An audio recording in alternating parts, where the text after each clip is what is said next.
Salam, hörmətli müəllimlər. Təhsil verənlərin sertifikatlaşdırılması prosesi üçün nəzərdə tutulmuş maarifləndirici videolarımızın növbəti buraxılışı ilə qarşınızdayıq. Bugünkü mövzumuz metodika və pedaqogikaya aiddir.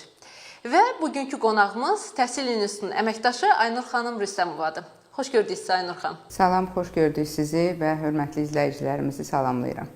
Əziz müəllimlər, siz Təhsil Televiziyasının rəsmi Facebook səhifəsində yerləşdirilmiş sorğuda aktiv iştirak etmişsiniz və orada ən çox metodika və pedaqogikaya dair müəyyən mövzuların izah olunmasını istəmişsiniz. Biz də sizin istəyinizə əsasən bugün bu mövzuya toxunacağıq. Aynur xanım, xüsusilə qeyd eləmək istəyirəm ki, bugünkü mövzumuz, yəni tədris prosesində əks əlaqənin rolu mövzusu müəllimlər tərəfindən istənilib və bu mövzuya geniş izah verməyinizi sizdən xahiş eləyəcəyik. Bildiyiniz kimi, bu ilin artıq əvvəlində qiymətləndirmə çərçivəsi elan olundu. Bu il sertifikatlaşdırma prosesinə cəlb olunan müəllimlər üçün bu yeni bir şeydir. Gəlin, öncə metodika və pedaqogika nə qədər sual nəzərdə tutulduğunu izah eləyək. Neçə bölmə var? Nə qədər sual nəzərdə tutulur? Buyurun. Təşəkkür edirəm. Bəli, biz artıq Təhsil İnstitutu olaraq 2023-cü ilin sonunda müəllimlərin sertifikatlaşdırma imtahanı üçün qiymətləndirmə çərçivəsini paylaşmışıq və həmin çərçivədə bütün fənlərlə yanaşı metodika və pedaqogikanın da mövzuları öz əksini tapır.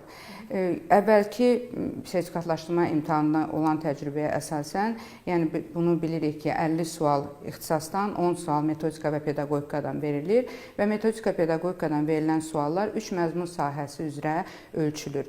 Hüquqi savadlıq üzrə 1 sual, metodiki səriştəlilik 5 sual, pedaqoji və psixoloji yanaşmalar 4 sual. Aynur xanım, metodika və pedaqogika istiqaməti üzrə müəllimlərin bacarıqları necə ölçüləcək? Əvvəlki imtahanlara istinadən deyə bilərik ki, verilən 10 sualın demək olar ki, hamısı situativ tipli olur. Burada da məsələyə bu cür yanaşmaqda məqsəd ondan ibarətdir ki, sertifikatlaşdırma imtahanında iştirak edən müəllimlər, onlar çalışan müəllimlər, təcrübəli müəllimlərdir və sinifdə kifayət qədər müxtəlif situasiyalarına rastlaşırlar və bu situasiyaları onların necə həll etdiklərini öyrənməkdir əsas məqsəd. Bu nöqteyi nəzərdən suallar situativ verilir və müəllimlərin problemin həllində hansı pedaqoji yanaşmadan istifadə etməsi, ümumiyyətlə informasiyaları ümumiləşdirib, lazım olan məqamda problem həll etmədə düzgün qərar verməsi bu kimi bacarıqları ölçülür. Aynur xanım, əks əlaqə mövzusuna müəllimlər nəyə görə daha çox toxunmağınızı istəyirdilər? Çünki əks əlaqəni müəllimlər belə düşünürlər ki, yalnız formativ qiymətləndirmədə tətbiq olunur. Yəni, əks əlaqə sırf formativ qiymətləndirmə ilə əlaqəlidir. Bu doğrudan da mı belədir, yoxsa?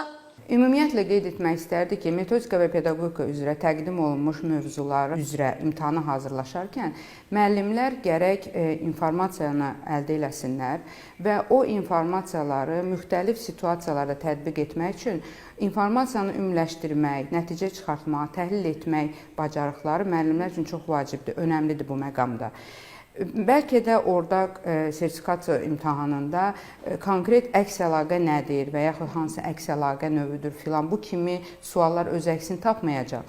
Amma ümumiləşdirilmiş bir mövzu kimi əks əlaqə bir neçə situasiyalarda, müxtəlif proseslərdə öz əksini tapdığı üçün bu əlbəttə ki, çox vacib məsələdir. Və siz tamamilə doğru qeyd edirsiniz ki, müəllimlər yanlışlıqla əks əlaqənin yalnız formativ qiymətləndirmə ilə bağlı olduğunu düşünürlər. Bu əlbəttə belə deyil. Ümumiyyətlə, əks əlaqə nədir desək, bu sualın cavabını biz bu şəkildə verə bilərik. Əks əlaqə hər hansı bir işin, fəaliyyətin, ümumiyyətlə nəticənin yaxşılaşdırılmasına yönələn bir informasiyadır.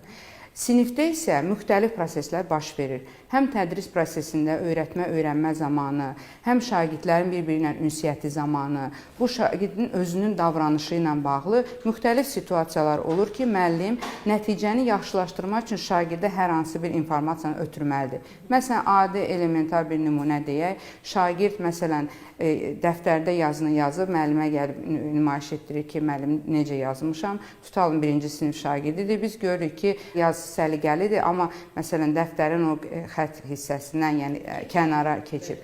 Müəllimin bu qeydi ona bildirməsi ki, məsəl üçün bəli, yazın səliqəlidir, amma yazanda çalış ki, o sahədən kənara keçməyəsən. Bu özü belə əks əlaqədir. Və yaxud şagird öz sinif yoldaşı ilə ünsiyyətdə hər hansı bir kobudluğa yol verirsə, müəllimin ona irad bildirməsi ki, özünü o sinif yoldaşının yerinə qoy, sənə bu cür münasibət bildirirsə, sənə xoş gələrmi və s. Bu cür bunlar hamısı əks əlaqə hesab edilir. Yəni ümumiləşdirsək deyə bilərik ki, əks əlaqə tədris prosesinin düz mərkəzində dayanan bir məsələdir, hansı ki, bu özü də müşahidəyə əsaslanır. Bundan əlavə də müəllimin metodiki və pedaqoji bilik və bacarıqları yüksək olmalıdır ki, müəllim hansı fəaliyyəti necə müşahidə edəcəyi haqqında məlumatlı olsun, eyni zamanda müasir pedaqoji yanaşmalara istinadən şagirdi düzgün yönəltməyi bacarsın. Bax, o düzgün yönəltmək məsələsi bütün sahələrdə bu özü əks əlaqədir. Ümumilikdə müxtəlif fəaliyyətlərə aid olan əks əlaqəni ümumiləşdirən bir xüsusiyyətlər var. Bu xüsusiyyətlər istər idraki fəaliyyətlə bağlı olsun, istər emosional vəziyyətlə bağlı olsun, istər ünsiyyətlə bağlı olsun və ya davranışla bağlı olsun, əks əlaqənin ümumi, yəni əsasında, canında dayanan bir növ tələblərdir. İkinci bir məsələ ki, müəllim bu əsasa dayanaraq müxtəlif istiqamətlərdə, ya daha doğrusu müxtəlif fəaliyyətlər üçün şagirdə əks əlaqə verə bilər. Gəlin görək əks əlaqə necə olmalıdır? Yəni bütün əks əlaqələri birləşdirən xüsusiyyətlər hansılardır? Əks əlaqə mütləq spesifik və konkret olmalıdır. Ən yanlış addım odur ki, şagirdə ümumi bir fikir bildirilir, onun fəaliyyəti ilə bağlı, davranışı ilə bağlı. Məsələn, şagirdə bəzən deyirlər ki, sən özünü heç yaxşı aparmırsan. Bu çox ümumi bir sözdür. Yəni, şagird bilmir ki, onun hansı davranışı yanlış qəbul edilir və onu düzəltmək lazımdır. Amma ümumi deyilən sözün yerinə daha spesifik, konkret deyilsə, məsələn, sinif yoldaşını itələmə və yaxud onun dəftərinə toxunma və s. ki, bu cür konkretlik olsa, şagird hansı addımını, davranışında nəyi düzəldəcəyini açıq-aydın bilər və bu daha səmərəli, daha effektiv olar. Deməli, şagird hər bir davranışında nəyi düz, nəyi səhv etdiyini konkret bilməlidir ki, öz fəaliyyətində onu düzgün istiqamətləndirə bilsin. Bəli, və bu istiqamət də müəllimdən gəlməlidir. Mütləq. Əks əlaqənin effektiv olması üçün onun spesifik və konkret olması mütləqdir. Bu, həm idrak fəaliyyətə aiddir, həm davranışa, həm emosionallığa, həm ünsiyyətə, müxtəlif sahələrə aiddir. Fəaliyyətin uğurlu tərəflərindən başlanmalıdır. Yenə də müxtəlif sahələrdə olan istənilən bir işin həmişə yaxşı bir tərəfi olur. Müəllimdən gözlənti odur ki, şagirdə birinci pozitiv bir söz desin və yaxud onun gördüyü işin hər hansı bir yaxşı tərəfini vurğulayıb, daha sonra nəyi düzəltmək lazımdır, o barədə onunla ünsiyyətə girsin, ona əks əlaqə versin. Bu, sırf bir psixoloji məsələdir. Əlbəttə ki, insan bir işi görəndə nəticənin yaxşı və ya pis olmasına asılı olmayaraq o zəhmət çəkir. O hər hansı bir iş üçün çalışır və ola bilməz ki, o işdə müsbət bir tərəf olmasın. Ən azından onun çalışması, zəhmət çəkməsi, buna cəhd etməsi belə şagirdin uğuru və yaxud istər böyük olsun, istər kiçik olsun, onun uğurudur, nailiyyətidir. Müəllim heç olmasa ən azından bunu belə görüb, şagird üçün müsbət, pozitiv bir söz deyib və yaxud qeydiyyat edib, daha sonra düzəldilməli məsələlərə toxunmalıdır. Və psixoloji olaraq qarşı tərəfdə, yəni əks əlaqəni qəbul edən tərəfdə belə bir fikir formalaşır ki, məqsəd yalnız mənə irad bildirmək və yaxud səhvlərimi göstərmək deyil, əksinə mənə kömək etməkdir. Belə olanda əlbəttə ki, deyilən söz qarşı tərəfdən pozitiv qəbul edilir və insanı bir növ motivasiya edir ki, o öz səhvlərini düzəltsin. Vaxtında verilməlidir. Bu da çox vacib məsələdir. Fərq etməz, istər idraki fəaliyyətlə bağlı, istər davranışla bağlı, yerində deyilməyən söz, o bir növ ataların bir sözü var, daldan atılan daş topuğa dəyər, yəni onun heç bir əhəmiyyəti olmur. Sanki siz özünüzü şagirdin yerinə qoyun, tutalım ki, siz bir qonaqlıq eləmisiniz və siz qonaqlığın necə keçməsi haqqında sizə məlumatı, bir əks əlaqəni bir həftədən sonra verirlər.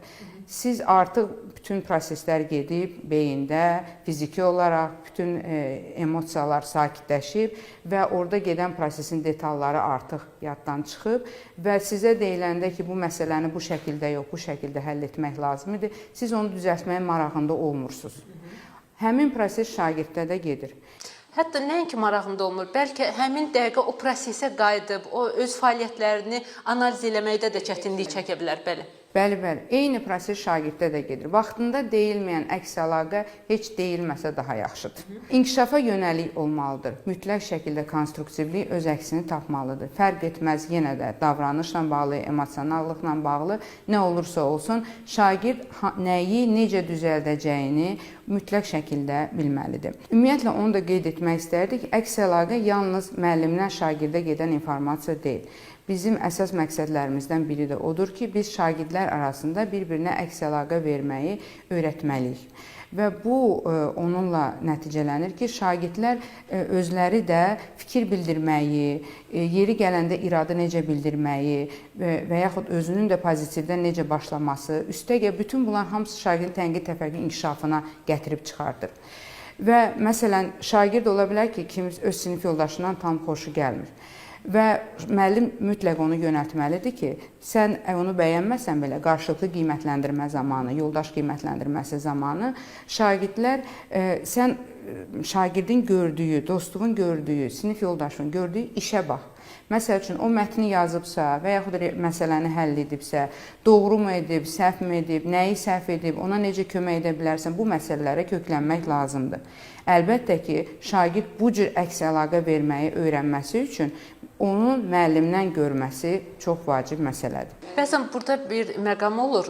Müəllimlər bəzən şagirdlərin tədris prosesində olan fəaliyyətlərini qiymətləndirərkən, onlara əks əlaqə verərkən, onların davranışını da bura qatırlar. Məsələn, bildirirlər ki, dəhlizdə qaçmasaydın, sən daha yaxşı cavab verə bilərdin, misalı daha yaxşı həll edə bilərdin və s.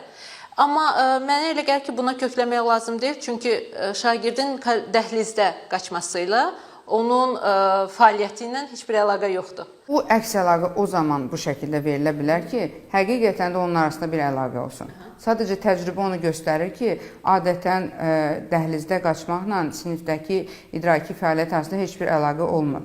Tamamilə doğru qeyd edirsiniz ki, əgər idraki fəaliyyətə yönələn əks əlaqədirsə, davranışı bura əlavə etmək lazım deyil. Davranışa yönələn əks əlaqədirsə, onda idraki fəaliyyəti ora qatmaq lazım deyil. Bayaq bizim dediyimiz məsələ spesifik və konkret olmaq bax burada özünü göstərir.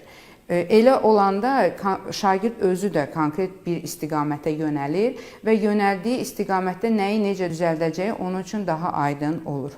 Pozitiv tonla verilməlidir. Burada şifahi yazmışıq ona görə ki, ton məsələsi, intonasiya məsələsi var. Amma yazılı şəkildə verilən əks əlaqə də o da birinci pozitivdən başlamalıdır. Şifahi şəkildə niyə görə pozitiv tonu xüsusi vurğulayırlar? Çünki müəllimlərin bəzilərində, deməyim ki, hamısında, bəzən o amiranəlik, səsdəki o mentorluq səsi özünü çox göstərir. Bu özü şagirdə yanlış informasiya ötürür və yanlış onda əks əlaqə yaradır. Ona görə şifahi deyiləndə pozitiv fəaliyyətdən, yaxşı fəaliyyətdən başlamaqdan əlavə həm də emosional olaraq daha yumşaq, daha pozitiv şəkildə əks əlaqə vermək lazımdır. Bu yenə də emosionallıq nöqteyi nəzərindən çox vacibdir. Tənqidə yox, dəstəklənməyə yönəlməlidir. Yəni bizim adətən müşahidə etdiyimiz odur ki, hər hansı bir fəaliyyətdə birinci nəyi düz eləməmsən, bunlara köklənirlər, bəli, və başlayırlar ki, hə, bax görsən bunu niyə belə elədin? Belə elədin ki, səhv oldu. Amma bu proses belə olmalı deyil. Yəni bu cür, yəni tənqid yönümlü deyilən söz, fərq etməz şifahi və yaxud yazılı, İstər-istəməz qarşı tərəfdə qıcıq yaradır və o sanki mən gördüyüm işdə heç bir yaxşı bir məqam yoxdurmu və yaxud da niyə mənə bu şəkildə verildi əks əlaqə. Müəllimin də əsas vəzifəsi odur ki, o şagirdə tənqid etməsin, müəllim şagirdə nümayiş etdirməlidir ki, mən səni dəstəkləyirəm. Hansı çətinliyin olarsa, nəyi bacarmırsansa, mən səni öyrədirəm və birlikdə biz bu prosesi aşacağıq. Ona görə də dəstəkləməyə yönəlməsi bu çox vacib məsələdir. Həmçinin bax görürsünüz, bütün xüsusiyyətlər hamısı bir-biri ilə sıx əlaqəlidir. Konstruktivlik burada özünü göstərir. Vaxtında verilməsi, pozitiv tonda olması, yəni bunlar hamısı bir vəhdətdə olanda əks əlaqə effektiv olur. Müşahidəyə əsaslanmalıdır. Bunu bayaq biz artıq qeyd elədik. Əks əlaqə mütləq şəkildə müşahidəyə əsaslanmalıdır. Müşahidənin də savadlı şəkildə aparılması üçün müəllimlərin mütləq metodiki və pedaqoji biliklərə malik olması və yaxud da bilik və bacarıqların təkmilləşdirilməsi tələb olunur. Refleksiya və müzakirəyə şərait yaratmalıdır. Bu nə deməkdir? Ümumiyyətlə əks əlaqə, yəni insana deyilən söz, şagirdə deyilən söz onu düşündürməlidir və yaxşı mənada düşündürməlidir.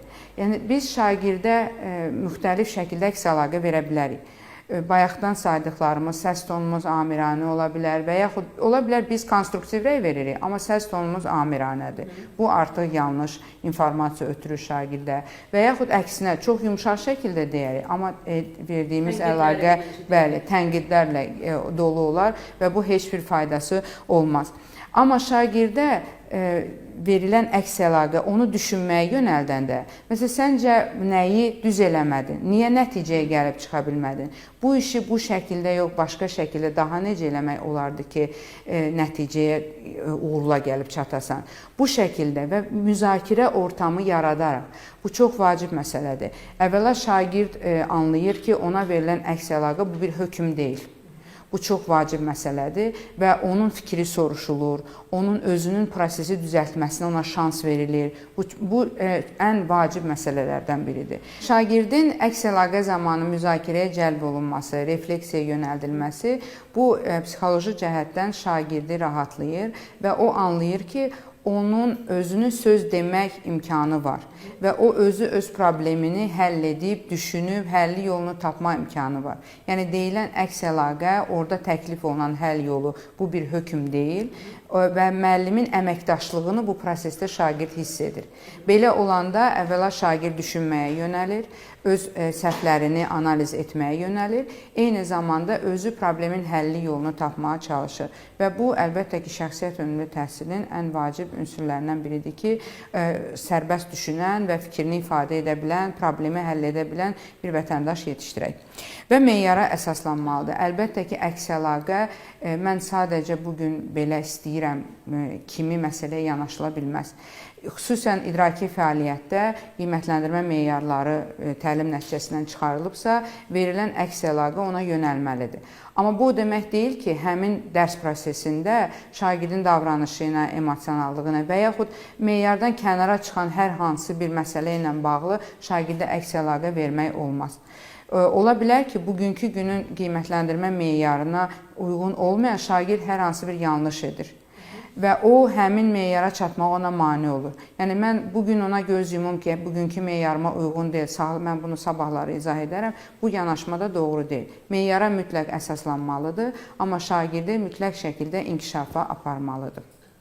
Aynur xanım, dediklərinizdən belə qənaətə gəldim ki, əks əlaqənin məqsədindən asılı olaraq müxtəlif növləri var. Çünki siz danışdıqca onları bir-bir sadalayırdınız, amma üstü örtülü sadalayırdınız da, konkret adlarını çəkmirdiniz.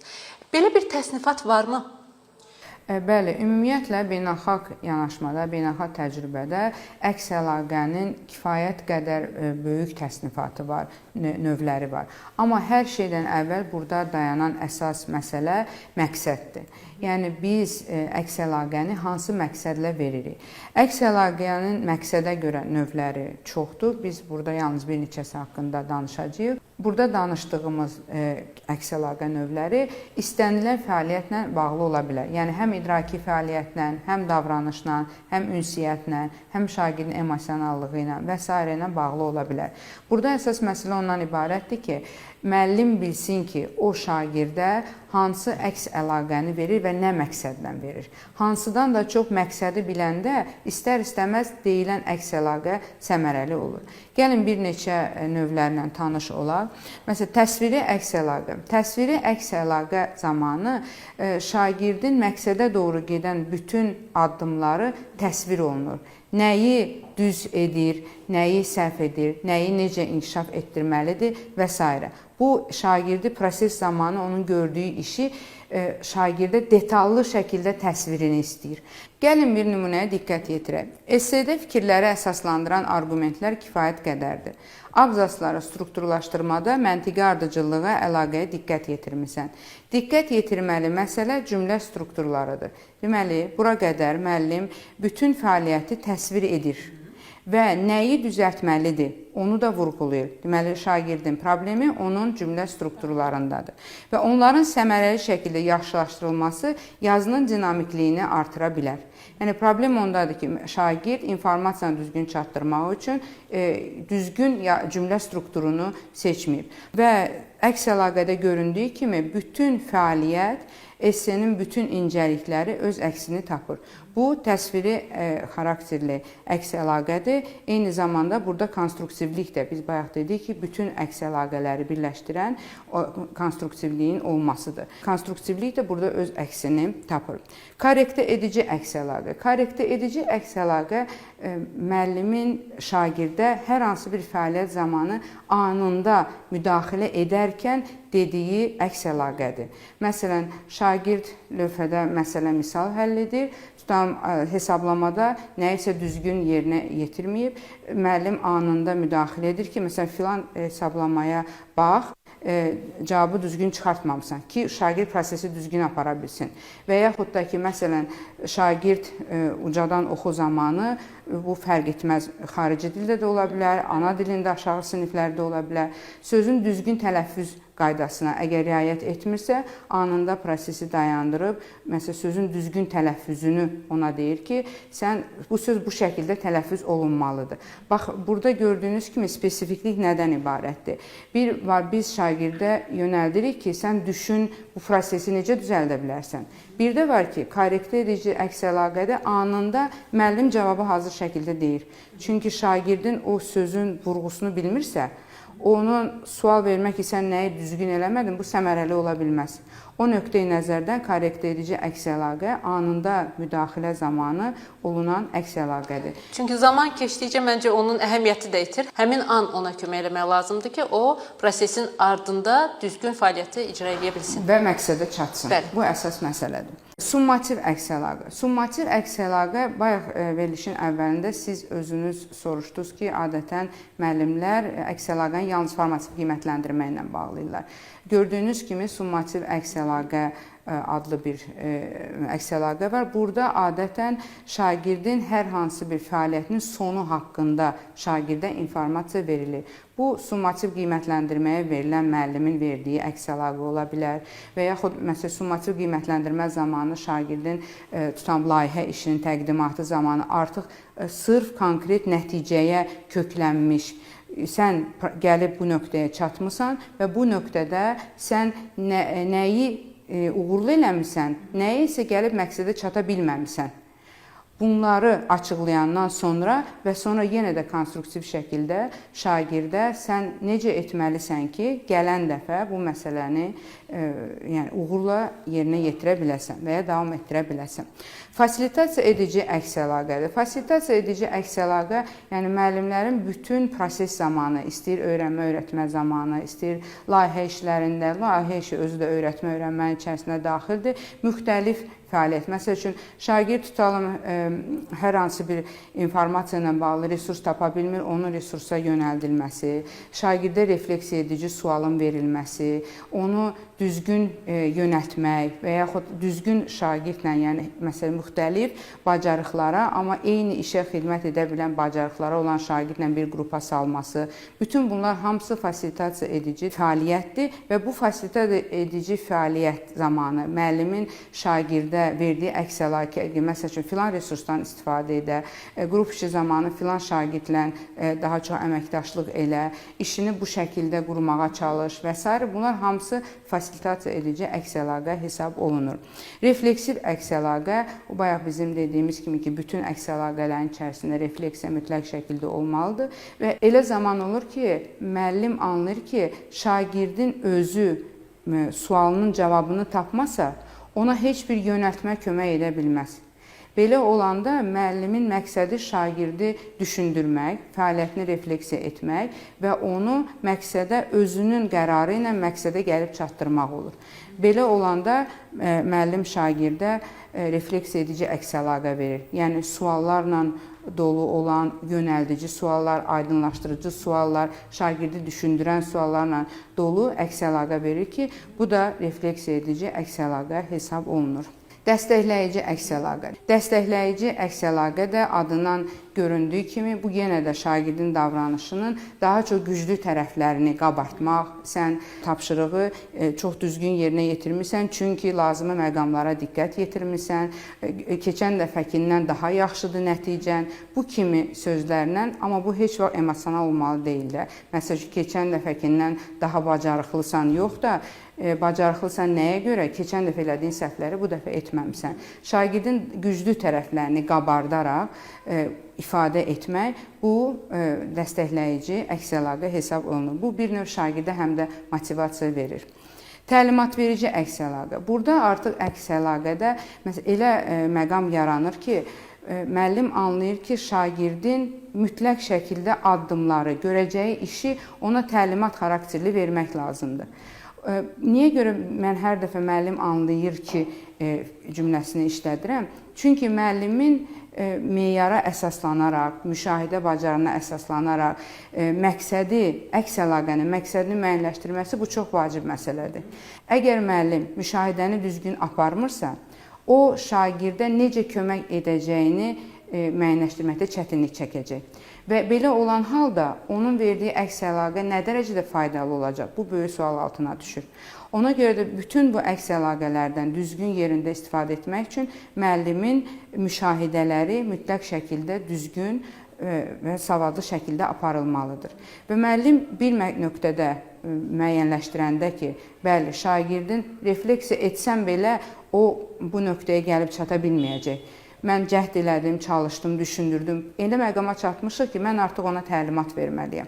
Bax, belə olan məqamda artıq prosedurun, təlimatın addım-addım şagirdə mütləq şəkildə verilməsi lazımdır. İki nümunəni burada sizə təqdim etmək istəyirdim. Gördüyünüz kimi verilənlərdən hansı effektiv, konstruktiv rəydir? Effektiv, konstruktiv rəydir məsələsinə də bir izah vermək istərdim ki, yəni bütün effektiv rəylərin içində bir konstruktivlik var. Amma yalnız konstruktivlik effektivdir deyə belə bir şey yoxdur. Məsələn, təlimat verici əks əlaqədə bu əlbəttə onun canında mütləq konstruktivlik olmalıdır, amma bu məqsədə xidmət edir ki, şagirdi addım-addım işə gətirib çıxartsın, bir məqsədə gətirib çıxartsın.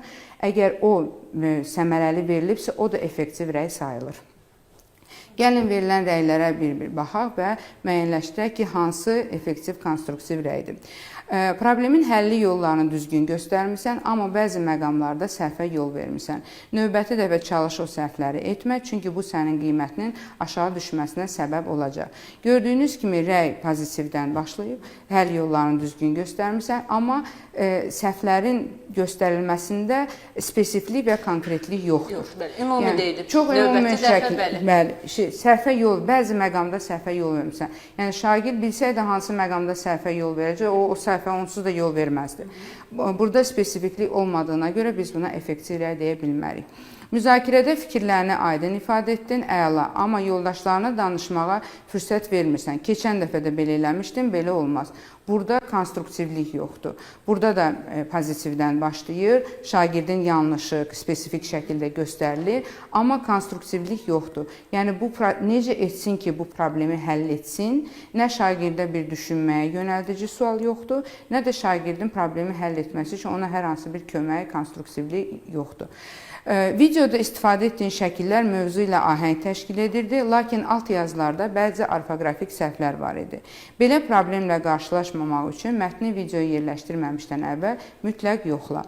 Burada gördüyünüz kimi müsbətdən başlayıb, şagirdin fəaliyyətindəki yanlışlıq spesifik şəkildə bildirilib və bu problemi həll etmək üçün ona tövsiyə xarakterli təklif edilib ki, mətni videoya yerləşdirməmişdən əvvəl mütləq yoxlamaq lazımdır. Əslində bu testin cavabı artıq C variantıdır. Amma istərdim ki, digər variantlara da baxaq ki, bəlkə müəllimlər üçün faydalı olar. Essedə orfoqrafik səhvə ən çox yol verən şagird sən oldun. Sözün düzünü desək, bunu səndən heç gözləmirdim. Məncə variantı heç axıra qədər oxumaq ehtiyacı yoxdur, çünki yanlışdan başlamaq bu artıq ümumiyyətlə bütün əks əlaqələrin ziddinə gedən bir prosesdir. Riyazi məsələlərin həlli yolunu düz müəyyənləşdirirsən, amma niyə bu düsturdan istifadə etdiyini izah edə bilmirsən. Hesablamalarda isə çoxlu səhvlərə yol verirsən. Belə getsə qiymətlər aşağı düşəcək. Burada problem belə getsə qiymətlərin aşağı düşəcək informasiyasıdır ki, şagirdi motivasiyadan salır və əksinə onun səhvini necə düzəltməli olacağını dəstəkləmir. Bu bir növ onu tənqid edirmiş kimi görünür. Bu nöqteyi nəzərdən yəni əks əlaqə effektiv sayılmır. Beləliklə testin cavabı C variantıdır. Növbəti testə baxaq. Riyaziyyat dərsində şagird lövhədə məsələ həlli zamanı hesablamalarda səhvə yol verdiyinə görə məsələnin cavabını tapa bilmir. Gördüyünüz kimi situasiya verilib və verilən situasiyada müəllimin verdiyi, yəni təklif olunan variantlardan hansı daha məqsədə uyğun və effektiv hesab edilməsi, müəllim tərəfindən müəyyənləşməsi tapşırılmışdır. Deməli, A variantında müəllim bildirir ki, sən düz hesablamırsan, icazə ver, mən həll edim, sən əvvəlcə bax, sonra isə bir də həll edərsən. Burada ümumiyyətlə əks əlaqənin bütün prinsipləri pozulur. Müəllim birinci artıq şagirdə mənfidən başlayır. İkinci, şagirdi yönəltməkdənsə, bəli, özü həll etməyi təklif edir və şagirdə üstəgəl təklif, kənardan müşahidə etməyi və sonradan səhvlərini düzəltməyi təklif edir ki, bu aydın məsələdir ki, öyrətmə prosesinin özündə belə yanlış yanaşmadır.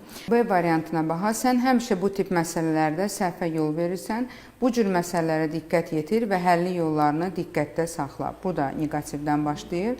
C variantı, bu doğru cavab deyil. Sənə çox çalışmaq və diqqətli olmaq lazımdır. Bu daha çox şagirdin fəaliyyətindən çox özünə yönələn emosional rəydir. Sən hesablamalarda səhvə yol verdiyin üçün məsələnin cavabını tapa bilmirsən. Bu korrektə edici rəydir və hesablamalarını bir də gözdən keçir və səhvini düzəlt. Bura qədər oxuduqlarımızın içində görünən odur ki, situasiya elə situasiyadır ki, müəllim korrektə edici rəy verməlidir və müəllim göründüyü kimi həmin dəqiqə nədə səhv olduğunu, məhz hesablamada səhv olduğunu şagirdə bildirir və hesablamalarını bir də gözdən keçirtməyi onu yönəldir.